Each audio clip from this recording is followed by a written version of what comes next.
Bom dia, eu me chamo Lucas Salles e irei apresentar um trabalho cujo nome se chama Especializações de Membrana de Células Epiteliais. Bem, essas especializações são regiões que sofrem determinadas modificações para a execução de funções específicas. Dentre elas, temos a maior atividade de absorção de substâncias, aderência à célula e comunicação intercelular.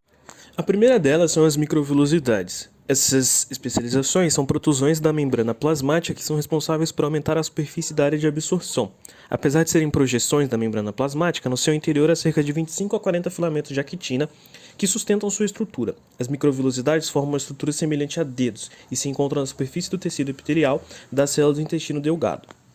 A próxima são as junções compactas, que são responsáveis por selar o espaço entre as células epiteliais. Essas junções são impermeáveis a macromoléculas e tendo permeabilidade variada a íons e outras pequenas moléculas.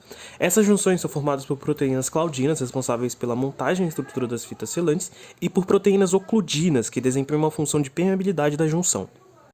Em seguida, temos as junções aderentes, que conectam os feixes de filamento de actina de uma célula a outra. Essa junção é formada por proteínas caderinas que se ligam aos filamentos de actina. Além disso, essa junção tem um importante papel na regulação de seu comportamento de tensão, em resposta às alterações nas condições mecânicas em que essa célula está sofrendo.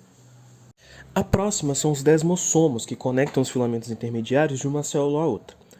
São estruturas similares às junções aderentes, mas contêm caderinas especializadas que se ligam aos filamentos intermediários ao invés de se ligarem aos filamentos de actina, tendo a função principal de proporcionar força mecânica à célula.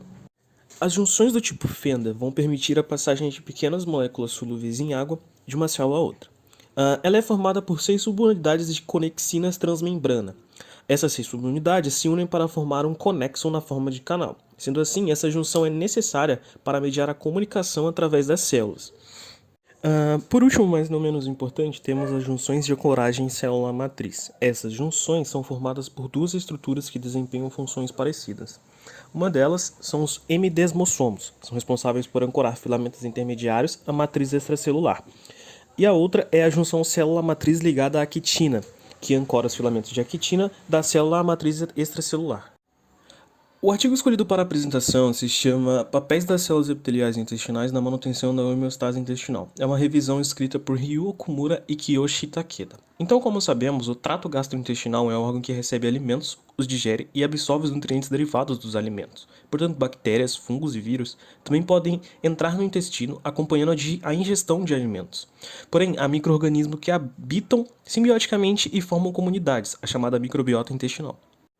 O epitélio intestinal gera vários tipos de barreiras para proteger a mucosa intestinal de micróbios comensais ou patógenos invasores. Essas barreiras podem ser físicas ou químicas. As barreiras físicas incluem a própria camada do muco intestinal, o glicocálice nas microvilosidades e as junções celulares que ligam firmemente as células epiteliais intestinais, inibindo fisicamente a invasão da mucosa por micro-organismos. Já as barreiras químicas incluem peptídeos antimicrobianos, as AMPs, e as proteínas da família REG3. Essas barreiras separam micróbios comensais e as células do sistema imune do hospedeiro, para evitar o conflito entre os micróbios simbióticos e as células do sistema imune do hospedeiro, mantendo assim uma relação simbiótica.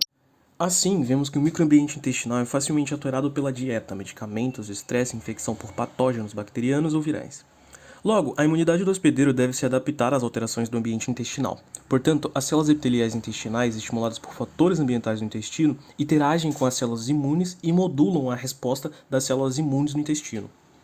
Podemos ver também que o desequilíbrio entre as barreiras da mucosa e os micróbios intestinais promove a susceptibilidade à inflamação intestinal.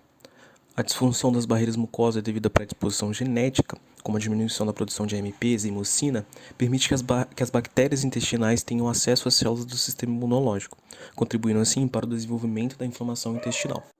Com isso, concluímos que as células epiteliais intestinais criam vários tipos de barreiras mucosas para segregar micróbios intestinais e células do sistema imunológico, e detectar sinais de ambas as populações e secretar fatores humorais para mediar o equilíbrio entre as duas populações, ambos contribuindo para a manutenção da homeostase intestinal. Consequentemente, defeitos nessas funções das células epiteliais intestinais, em camundongos, promovem o desenvolvimento de distúrbio que demonstram inflamação intestinal, semelhante a doenças intestinais inflamatórias em humanos. Assim, pensa-se que a disfunção do sistema de barreiras da mucosa intestinal é a causa dessas inflamações. No momento, as terapias para doenças intratáveis são limitadas e várias terapias diferentes, incluindo o tratamento imunossupressor, são necessárias.